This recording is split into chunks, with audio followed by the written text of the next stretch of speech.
नमस्कार दोस्तों, स्वागत है आपका आपके अपने YouTube channel job with PD में। दोस्तों, आरपीएससी सेकेंड ग्रेड के लिए मैथ पेडागोजी की आज की अपनी फर्स्ट क्लास रहेगी।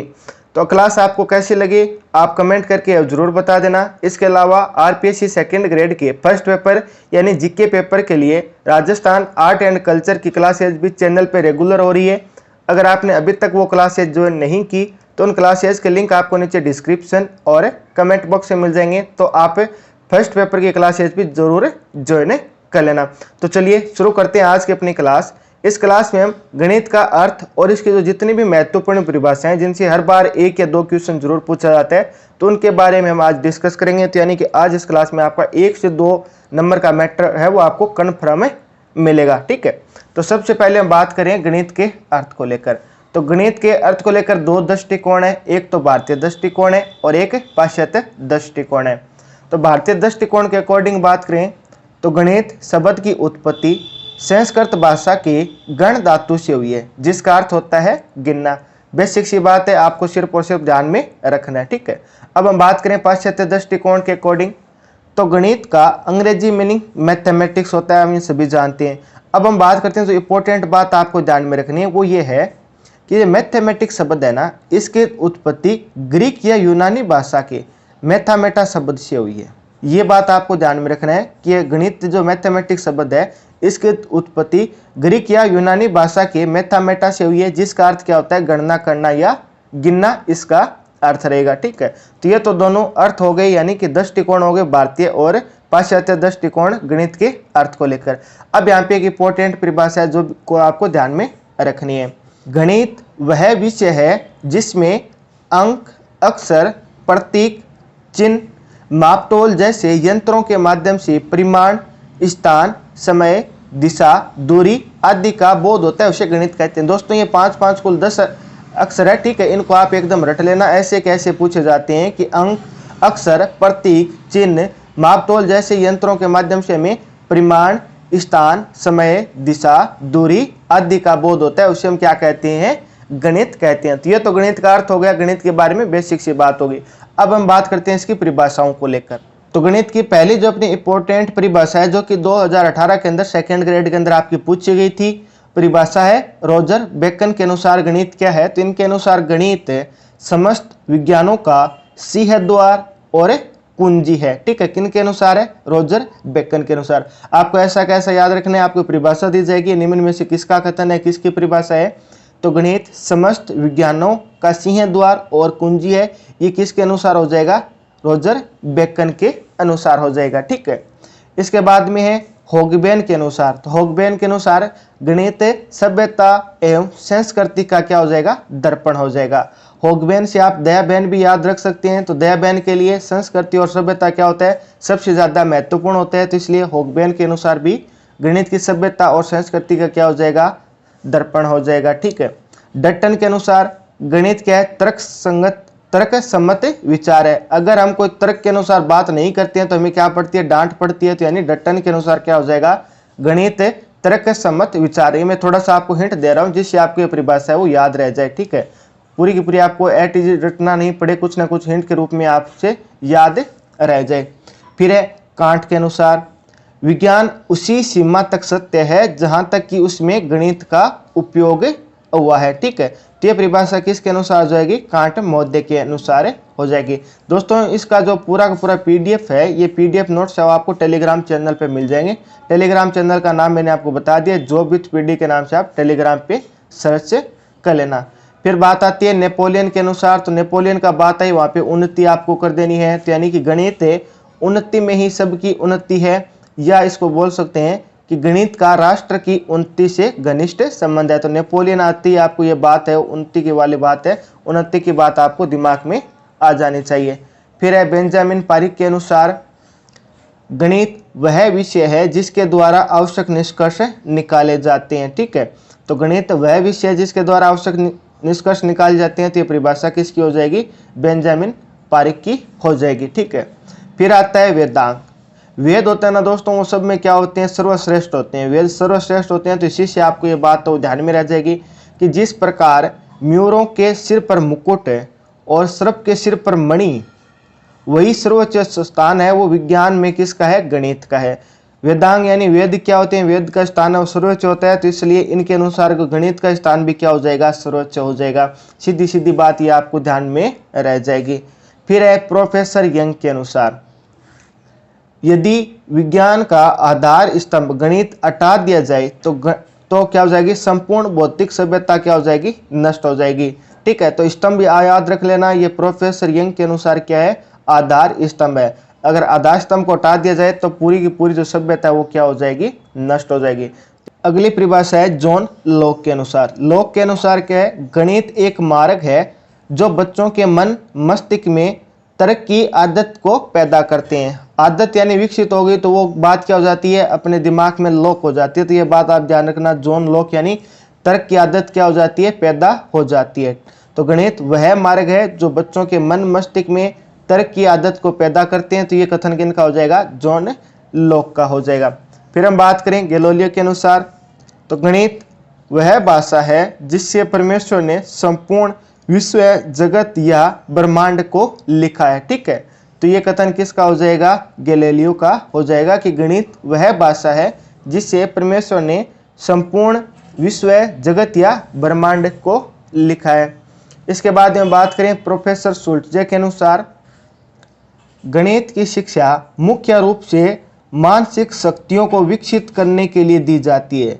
गणित के तथ्यों का ज्ञान देना इसके बाद ही आता है। ठीक है, प्रोफेसर साहब होंगे तो ज्ञान देंगे, कोई ना कोई मुख्य शिक्षा की बात करेंगे, मानसिक शक्तियों के विकास की बात करेंगे। तो इस प्रकार भी आप थोड़ा सा शुल्ट्जे के अनुसार शक्तियों को, मानसिक शक्तियों को याद रख सकते हैं। ठीक है, ये दोस्तों थोड़ा सा हिंट हो जाता है, जैसे मतलब किसकी डेफिनेशन है। डेफिनेशन तो आपको दी जाएगी, पूछा जाएगा कि ये किसकी है, 4 ऑप्शन दे दिया जाएगा, गैलीलियो हो जाएगा, प्लेटो हो जाएगा, हिब्स हो जाएगा।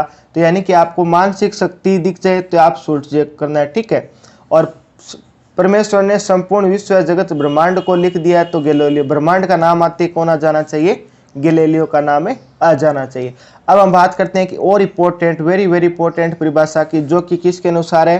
प्लेटो के अनुसार। एक क्वेश्चन तो ये पूछा जाता है कि मानसिक अनुशासन का सिद्धांत वो किसने दिया था? तो आंसर क्या हो जाएगा? प्लेटो का। प्लेटो ने कौन सा सिद्धांत दिया था? मानसिक अनुशासन का सिद्धांत प्रतिपादित किया था। किसने किया था? प्लेटो ने किया था।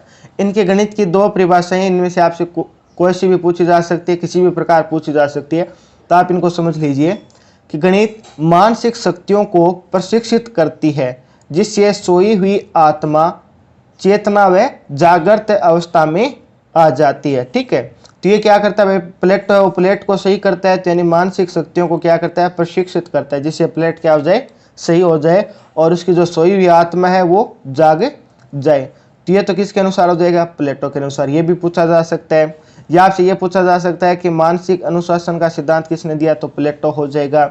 इसके अलावा आपसे पूछा जा सकता है, एक परिभाषा और है कि ये किसने कहा था कि जो विद्यार्थी गणित, पूछा जा सकता है रेखा गणित दिया जा सकता है, ये ज्यामिति, कि जो विद्यार्थी गणित, रेखा गणित, ज्यामिति को नहीं जानता वह विद्यालय में नहीं आ सकता।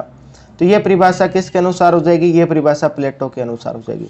तो तीनों की तीनों बात वेरी वेरी इंपॉर्टेंट, आपको ध्यान में रखना है कि मानसिक अनुशासन का सिद्धांत किसने दिया? प्लेटो ने दिया। इसके अलावा मानसिक शक्तियों को प्रशिक्षित करती है जिससे सोई आत्मा चेतना जागृत अवस्था में आ जाती है, ये भी प्लेटो ने कहा। ठीक है, इसके अलावा एक और इंपॉर्टेंट है कि जो विद्यार्थी गणित या रेखा गणित या ज्यामिति को जानता ही नहीं है, विद्यालय में नहीं आ सकता। अपने विद्यालय के बारे में कहा था ये प्लेटो ने। ठीक है, तो ये कथन भी किसका हो जाएगा?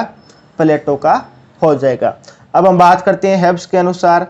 तो हेब्स के अनुसार गणित क्या है कि गणित एक पत्थर के समान विषय है। जिस प्रकार पत्थर औजारों को तीव्र करता है, ठीक वैसे ही गणित भी मस्तिष्क को क्या करता है? तीव्र करता है।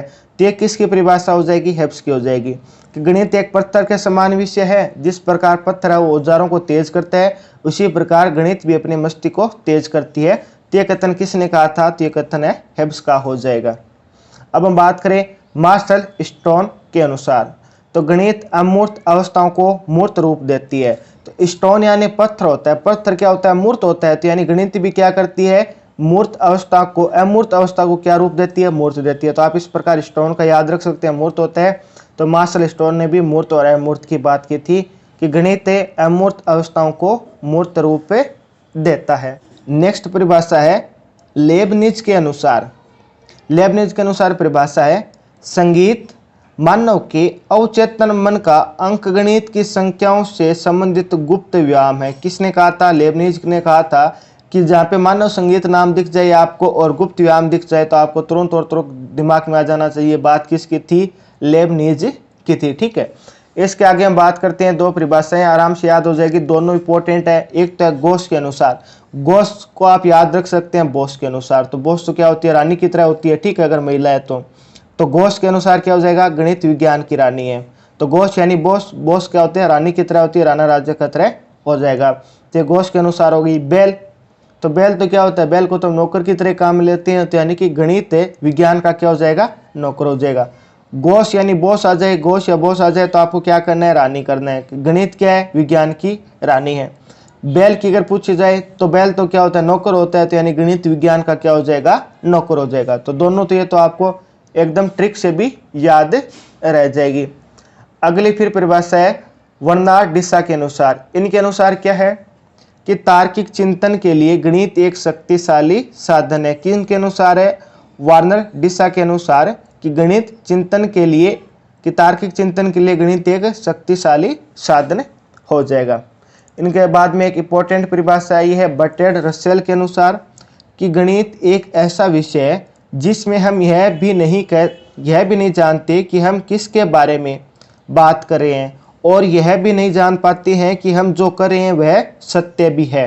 ठीक है, यह परिभाषा किसकी हो जाएगी? ये बर्ट्रैंड रसेल की हो जाएगी कि गणित एक ऐसा विषय है जिसमें हम यह भी नहीं जानते कि हम किसके बारे में बात कर रहे हैं और न ही यह जान पाते हैं कि हम जो कह रहे हैं वह सत्य है भी नहीं भी। तो ये बात किसके बारे में हो जाएगी? ये बर्ट्रैंड रसेल का कथन हो जाएगा, इंपॉर्टेंट कथन है। इसके बाद में कोठारी आयोग के अनुसार, कोठारी आयोग ने कहा था कि सभी छात्रों को अनिवार्य रूप से सामान्य शिक्षा के एक भाग के रूप में विद्यालय के प्रथम 10 वर्षों में गणित पढ़ाई जानी चाहिए।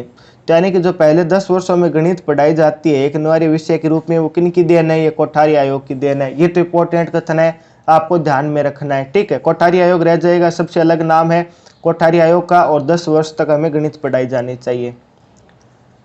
अब हम बात करते हैं नेक्स्ट परिभाषा की, जो कि आइंस्टाइन के अनुसार कि विज्ञान गणित क्या है? यह उस मानव चिंतन का प्रतिफल है जो अनुभव से स्वतंत्र है तथा सत्य के अनुरूप है। यह परिभाषा किसकी होगी? आइंस्टाइन की होगी। परिभाषा क्या है? मैं वापस रिपीट कर देता हूं कि गणित क्या है? यह उस मानव चिंतन का प्रतिफल है जो अनुभव से स्वतंत्र है तथा सत्य के अनुरूप हो जाएगा। फिर अपनी आज की जो लास्ट डेफिनेशन है वो हो जाएगी कोरेंट और रॉबिन्स के अनुसार कि गणित मानव मस्तिष्क द्वारा वर्णित इच्छाओं का क्रियात्मक पक्ष है। ये किसने कहा था? ये रॉबिन्स और कोरेंट ने कहा था कि गणित मानव मस्तिष्क द्वारा वर्णित इच्छाओं का क्रियात्मक पक्ष है। ये दोस्तों आपकी सारी की सारी जितनी भी इंपॉर्टेंट परिभाषाएं हैं मैंने यहाँ पे सभी की सभी लेने की कोशिश की। अगर कोई कारणवश से एक दो परिभाषा मैंने नहीं बताई है तो आप ये अगर इतनी परिभाषाएं आपको ध्यान में है ना तो आप आसानी से क्वेश्चन को कर पाएंगे, क्योंकि आपको समझ में आ जाएगा कि कौन सी परिभाषा किसकी है। अगर इनमें से नहीं मिलेगी तो वो आपका सही ऑप्शन हो जाएगा। ठीक है, लेकिन इंपॉर्टेंट सभी की सभी परिभाषाएं अभी तक यही परिभाषा रिपीट होती रही है, इन्हीं में से आगे आने की पूरी संभावना है। घुमा फिरा के इतनी आपकी पूरी की पूरी डेफिनेशन बनती है। तो इसी प्रकार आज की क्लास है वो आपकी कंप्लीट होती है। क्लास आपको कैसी लगी है आप कमेंट करके जरूर बताना। पसंद आई है तो आप इसको लाइक और शेयर भी जरूर कर देना। मुझे उम्मीद है कि आज की क्लास आपको पसंद आई होगी, तो आप ज़्यादा से ज़्यादा लाइक और शेयर जरूर कर देना। और आप फर्स्ट पेपर यानी जीके वाले पेपर की भी क्लास है वो रेगुलर ज्वाइन कर लेना। लिंक आपको नीचे डिस्क्रिप्शन और कमेंट बॉक्स में मिल जाएगा, और चैनल को सब्सक्राइब भी कर लेना। फिर मुलाकात होगी इसी प्रकार एक और बेहतरीन क्लास के साथ। तब तक आप हंसते रहना, मुस्कुराते रहना, देखते रहना जॉब विद पीडी। जय हिंद, जय भारत।